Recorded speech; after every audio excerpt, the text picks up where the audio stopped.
পরন্ত বিকেল, সূর্যটা পশ্চিম আকাশে ঢলে পড়েছে অনেক আগেই। চারপাশে নেমে এসেছে এক নীরবতা।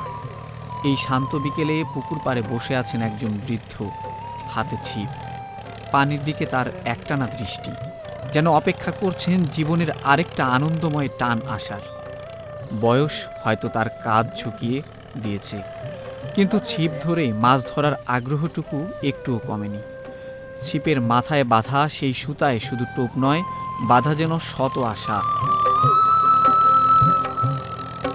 তার চারপাশে নেই কোনো কোলাহল, নেই তাড়াহুড়ো, আছে শুধু পানির কলধ্বনি, পাখির কুজন আর ছিপের মাথায় মাঝে মধ্যে টান পড়ার অপেক্ষা।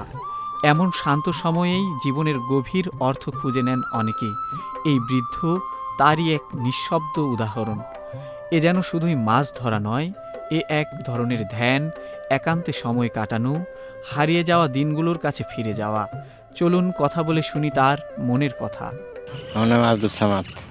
এই কৃষি কাজ করি, ওয়াগার কাজ করি, চাটাই কাজ করি, ওই যে বাঁশের কাজ করি। বললাম যাই দেখি বসে আছি, সেটা ঘোরাঘুরি, সেটা মাছ যদি হয় খাওয়ার মাছটা হবে, এই জন্য আছি। আমি সারা বছরই সুযোগ পেলে মাছ সেটা মারি। এই আজকে প্রথম জালও আছে, ছিপ দিয়ে বেশি মারি। পরিবারে বাড়ি এলে আমি আর একটা বেটি আছে, বিয়া দিছি। না ছেলে নাই, ওইভাবেই আল্লাহ চালায়।